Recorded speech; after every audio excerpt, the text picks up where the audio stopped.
Hi there, I'm Ken Lammers. This is Commonplace Catholic.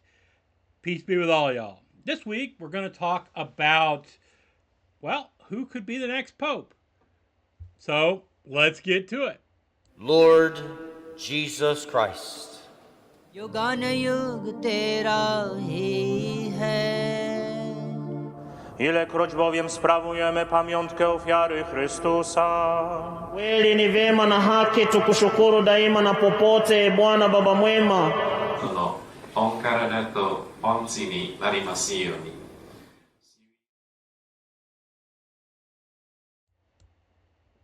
Okay, so, social media feeds things to you, right? The algorithm tells you what you should watch, or it tries to figure out what will keep you on the channel to watch things.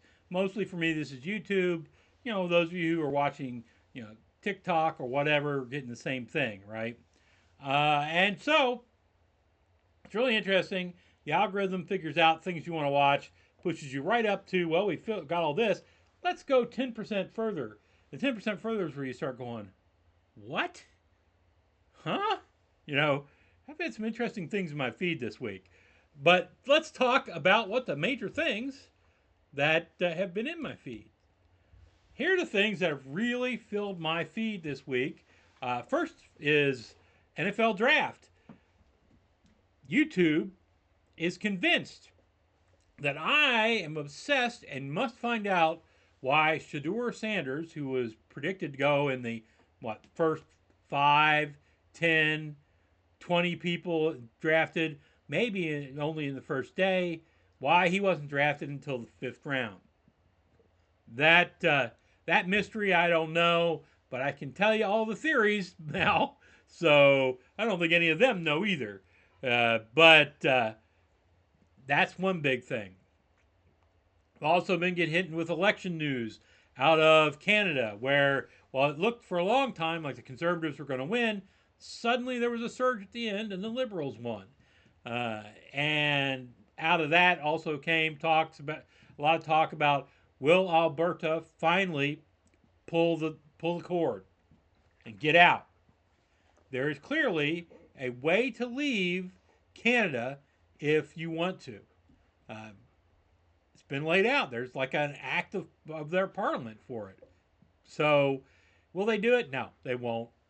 Their current leader is making noises, but that's just to satisfy whatever groups might actually be interested in leaving. She's not going to do it. And okay, there were elections in Australia where the Conservative looked like he was going to win, and suddenly at the end, the Liberal surged and won. Interesting again. And then there was an election that's not on here, that happened in the United Kingdom, where a party, the Reform Party, surged and took a lot of local elections. This is a party that's never really been significant nationally, and there's a lot of concern now it will be, because the Tories have fallen apart and Labour is weak. So it'll be interesting to see the next time they have parliamentary elections what happens. Then we get the scariest story of the week, the possible, maybe probable war between India and Pakistan. Um, India got tired of terrorists bombing killing people, and taking hostages, which it blames on Pakistan, saying that they're trained there, or at least they are, allowed to train themselves there, which is more than likely true. And then India said, okay, we got this agreement where this river that starts in India and goes through your land, we had previously agreed to let you keep that water. We're not anymore. And, it would take years for them to dam the water and change where it goes, but that is an existential threat to Pakistan, right? So there's a lot of talk about how this could end up being a war. Both sides are rattling sabers pretty hard right now. And what happens if this turns into a real war, not border skirmishes or a kind of static war, which they've had before in the past, where they have fights, but nobody really takes territory. And what happens if it turns into a real war? India has a lot more people and probably better equipment than Pakistan does, and would at least slowly, if not pretty quickly, start to take the territory of Pakistan. Problem is, both sides have nukes, and Pakistan's policy in this, at least according to people I've seen, is that if India starts doing that, starts actually winning, they'll use tactical nukes on the Indian army, and then of course both sides have strategic nukes, and then it gets really scary, right? So, having gone through those four things that have been running through my feeds, let's talk about the conclave, which has been maybe the second biggest. Oh, wait, I didn't talk about Trump. I'm sure you all have heard enough about Trump already this week. Tariffs, tariffs, tariffs. And side stories, collateral stories about how China's suffering already, or, because of the tariffs. And then, there's still a few lingering stories about him trying to break the bureaucracies. I'll let you look all those up yourself. So now we get to the conclave, which was probably, if you don't count Shedeur Sanders, the biggest story that I had being fed to me all week long. And so let's talk about that on a page of its own. This is, one of my well thought out, well drawn graphics about what I saw. There's the non-Catholic groups, which Protestants, there were a number of Protestants talking about this, generally moderate Protestants to moderate conservative Protestants talking about how, this is an important thing. I mean, the Catholics are 1.5 billion. There's a lot of them, and where they stand with religion is important, right? Some confusion about how the process works, which is not hard to understand because Catholics get confused about how the process works. They don't exactly go out of their way to make it simple to understand. I generally understand what's going on, but it can be confusing. Then I watched a few, and there were a few liberal commentaries on it. One in particular where they talked about how great Francis was and that really needs to be a pope to carry on. I almost didn't get into that one because they started out by talking about how evil white people were and implication that they are, and how we have to be punished for it all, whatever. And I kept waiting for the apology to Native Americans for taking their land. They didn't quite go that far, but I persevered and listened, and it was an interesting talk. But they were very, very much about they wanted Francis. They wanted somebody who was, as they describe him, left of Francis. Moving things forward. Orthodox. I really only saw one reaction from Orthodox about this, and it was a priest, maybe a bishop, a priest, I think, doing a homily talking about how, we don't agree that he's the Pope. We don't agree that he's above everything.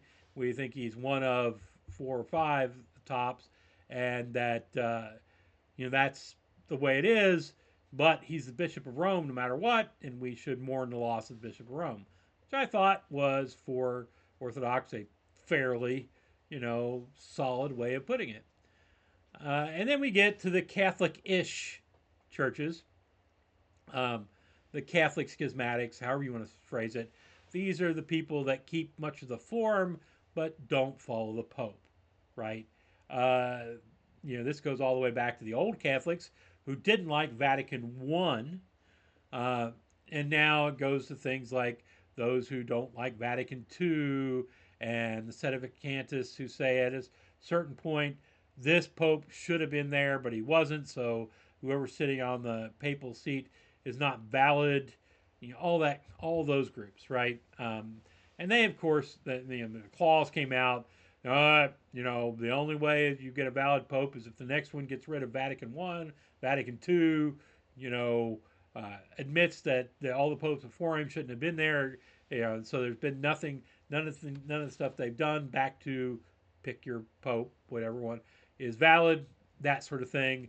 And I knew that this is where the algorithm got me to here, and then just kept going, right? I'm sitting there going, I knew I was way off the reservation when it started recommending a guy who claimed to be a bishop, or actually he was dressed as a cardinal, I think, and this guy was thought that the SSPX was too liberal, and he and the priests with him went into schism from the SSPX because it was too liberal. Now, let that sink in for a while. Those of you who are Catholic know what I'm talking about. That's an interesting thing, right? And that's the point where I kind of went, whoa, the algorithm has gone nuts. I should reel it in some and start being careful about what I watch.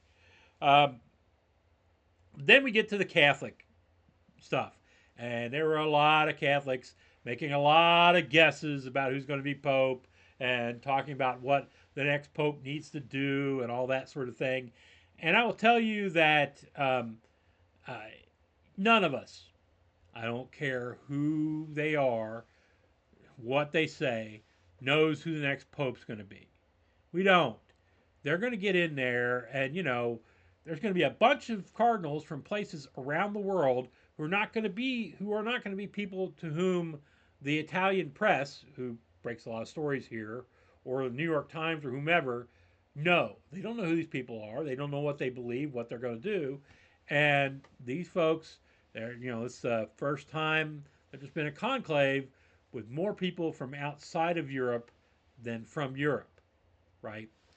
And this could make it very, very interesting. I've heard people talk about how we think really the next one's going to be either from Africa or Asia. Again, that's a guess, probably hope guess, but we'll see. So there are three groups. There's the Orthodox or traditionalists. There's the heterodox, which, and then a group I just kind of call the moderates in the middle. For those of you who are, insist on putting a political sheen on this, the Orthodox Catholics, the traditional Catholics, would be what you would call probably maps better as conservative. The heterodox Catholics are probably those who you would map better as liberals. But there's differences. This is a more accurate way of phrasing it. I went looking for heterodox sites talking about things. There really wasn't a lot of them.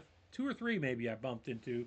One of which was a serious cast where there was like a Jesuit priest running it, a lady who had been part of the Synod of Synodality, and I can't remember the third guy, but his bona fides were pretty solid as being a heterodox too. And they were talking about, they kind of laid out their best case, which was pretty well thought out for this, about what they needed from a pope. And they were like, okay, we need a pope that's going to continue Francis's work. And their depiction of what Francis's work is comes from the Sermon on the Mount. They say the Sermon on the Mount is the inspiration of Francis, should be the inspiration of the church as a whole, right? And that they want a new pope who will follow through on this, right? Who will go the same direction that Pope Francis was, but further, right? And it was an interesting argument. I hadn't really heard it put that way before, because you don't, because what you see quite often is the overlay of conservative liberal. Well, liberal doesn't necessarily fit, and heterodox does. They were, from what I can tell, the liberals are interested in several, but their front runners, as they want for Pope, are Pietro Parolin, who is an interesting choice. There's some dings on him. During the Pope's funeral mass, in that he had a medical event where his blood pressure shot sky high, apparently. And at least that's what the Vatican said. Now, I don't know how much that you can believe, but after an hour or so, he was released from medical care. So it apparently wasn't super bad, but it's a medical event. As somebody who's had problems with blood pressure, serious blood pressure problems, I'm telling you, that's something to worry about. Now, but it can be controlled. I can tell you that too. So he should, I don't know if this is there was a lot of conservative slash orthodox slash traditionalists that were like, oh, he's done. That's it. It's all over. I'm not sure, guys. Now, I will say that the second knock on him is probably stronger. The second knock on him is he has never served as parish priest. He's never really worked in the parishes. He has been a bureaucracy guy from day one. And some say that this is a good thing because they need somebody who's a bureaucracy guy to get the administrative parts of it, of Vatican fixed. That we haven't had anybody who's really been good at that for a while. Benedict might have been, but he really didn't have enough time, and he was a little bit too old when he started out. But that somebody who can get that fixed. But it really is a ding that he has not been a priest in a parish, right? And I've heard this from 2 or 3 sources. I mean, I didn't check it myself, so it's hearsay. But it seems to be the really serious ding on him. Now, number 2 is Mario Zuppi. They seem to really like him. He seems to be very well qualified.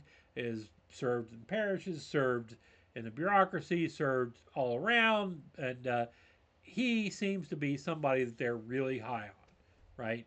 They would like to have Parolin first, but Zuppi seems to be like maybe their second choice.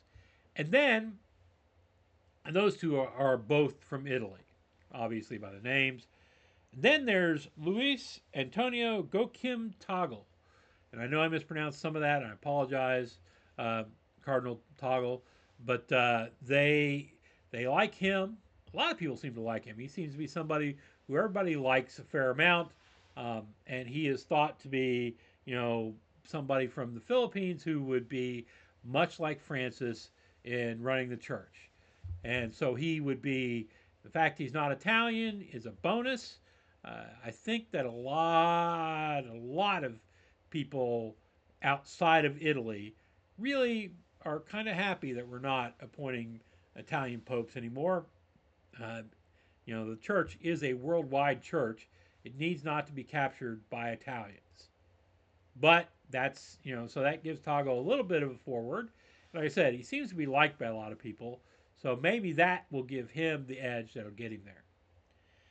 So then we get the people who, for lack of a better term, I'm going to call moderates. They're people that are somewhere in between the heterodox and the traditionalists, Orthodox Catholics, and they're in there. And seems to be their position is, look, we need somebody who's going to run the administration better, fix things, be able to handle things like the child abuse scandal, be able to handle things like the financial scandals, and somebody who is going to be a better messenger to the world, right? Because God bless Francis, but he was a little too trusting with the press, and he was one of those guys who thought, if I just get in a room with him, I can talk to somebody and get him there. And that backfired on him pretty spectacularly with that one reporter who he went into a room without a recorder or any witnesses and the reporter came out saying all sorts of interesting things, which of course Vatican denied.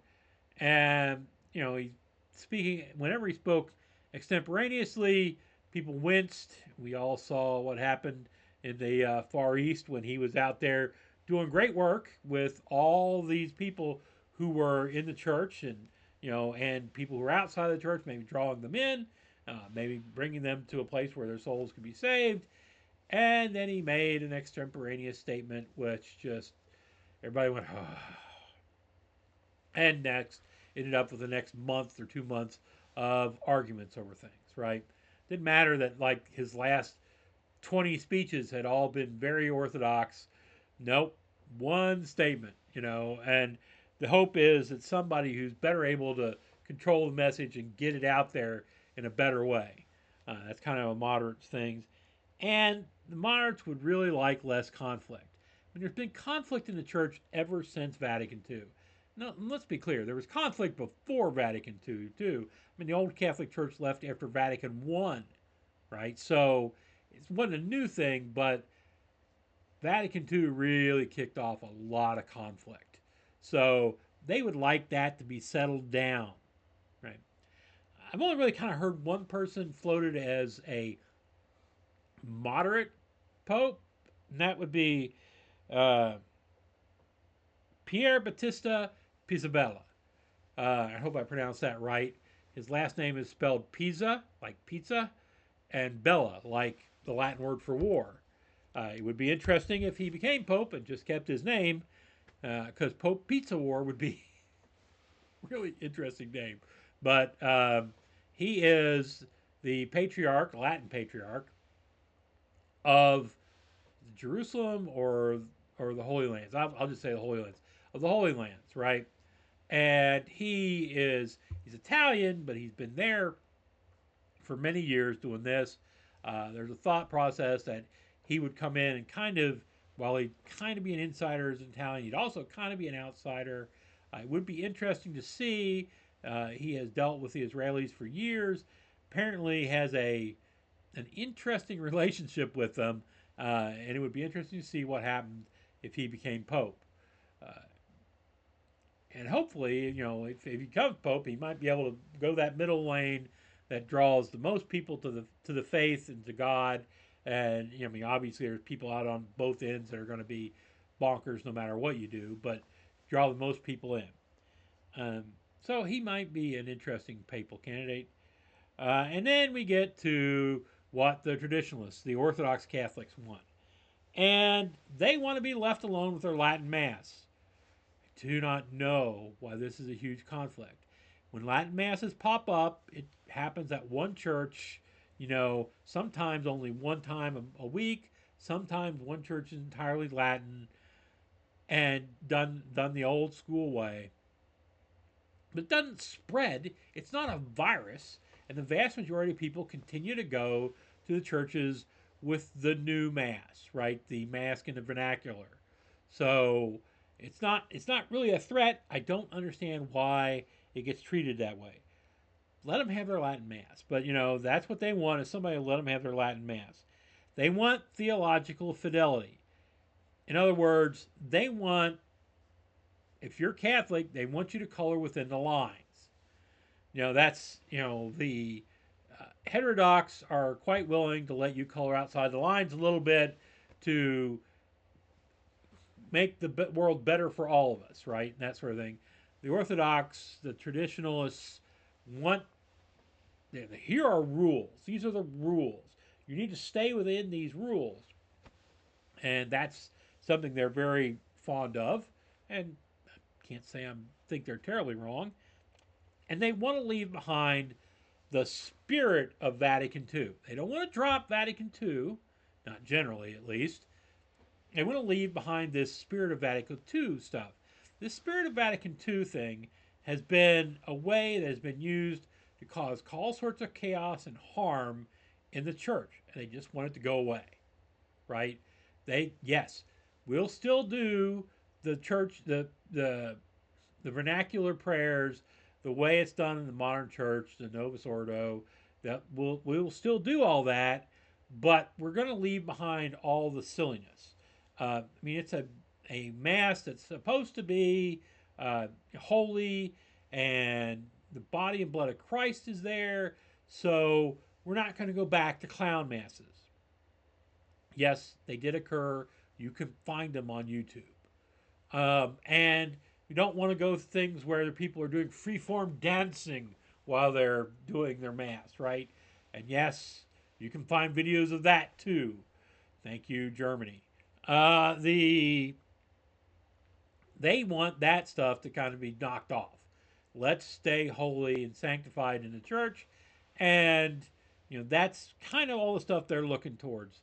And these folks,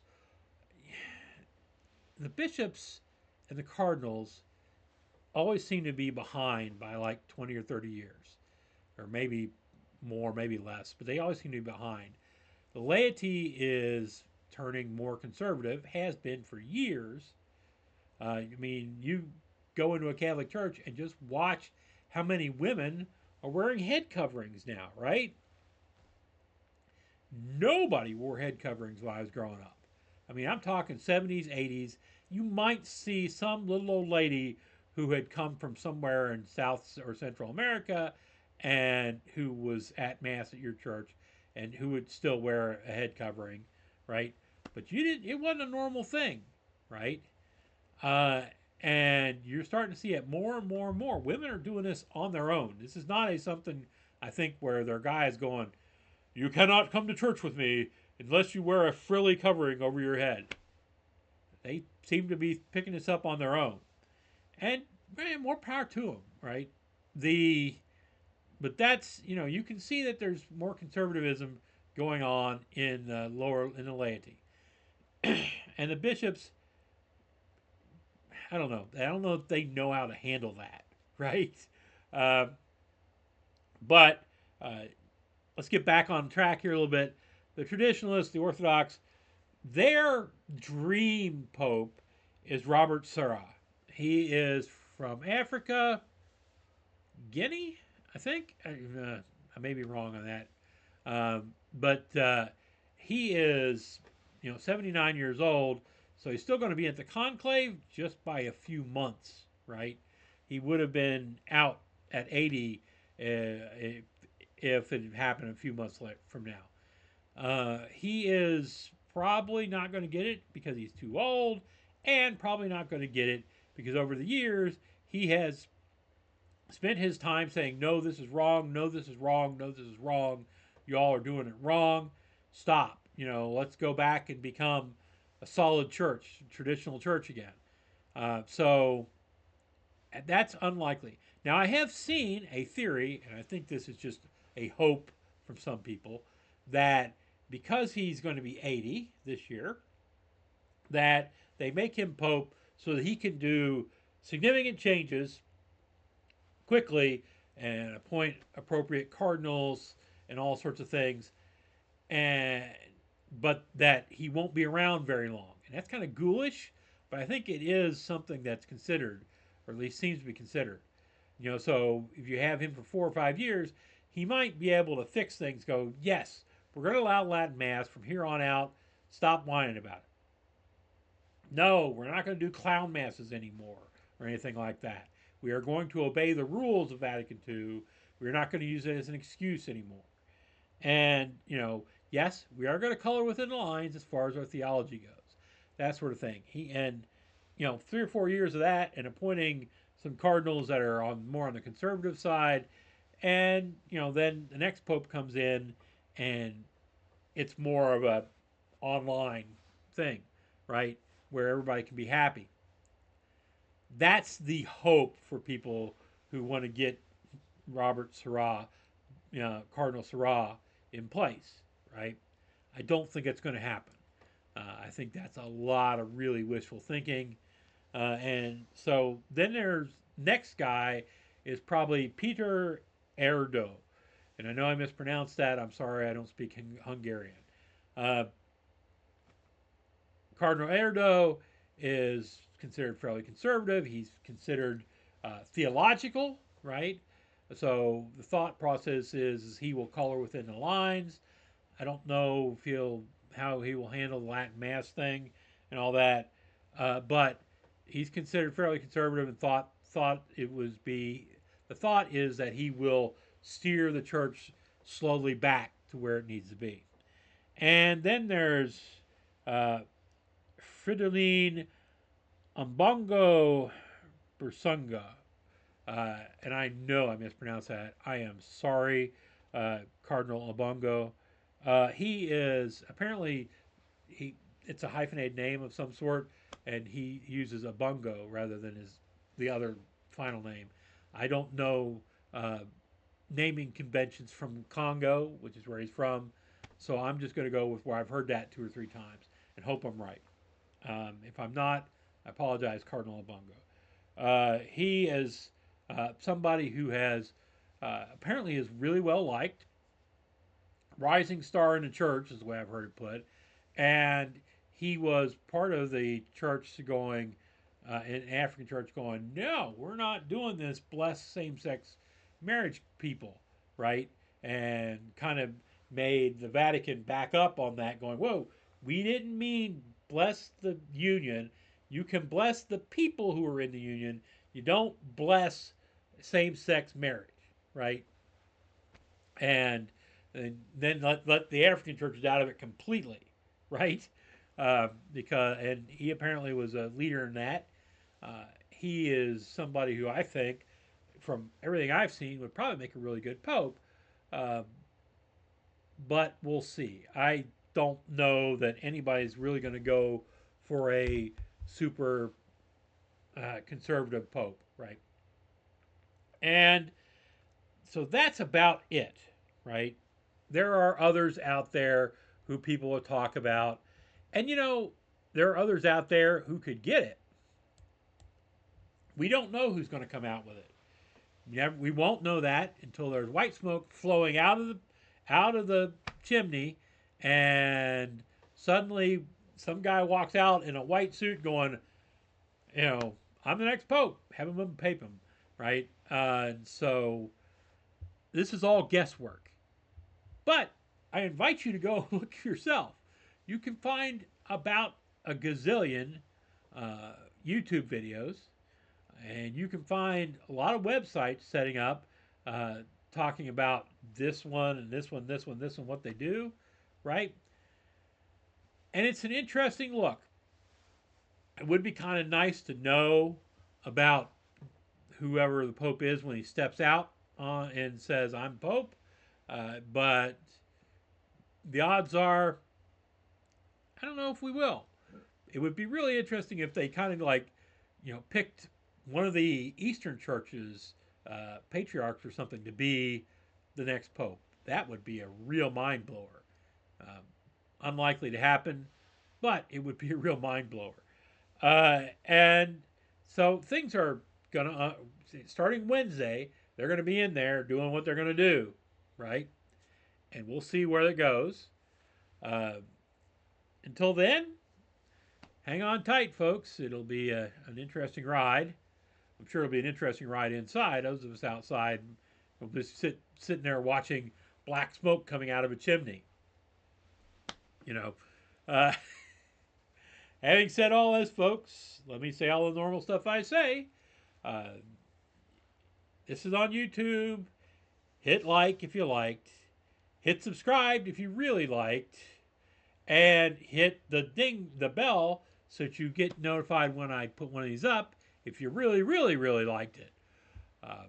Beyond that, folks, let me say there is no imprimatur here. Nobody from the lowest hermit to the highest cardinal or bishop or archbishop has approved this. On the other hand, of course, as I've said before, the Inquisition has not yet visited me. That may be because I'm just too small of a fish, but they haven't visited me. So far, I think I can assume that I'm doing things right.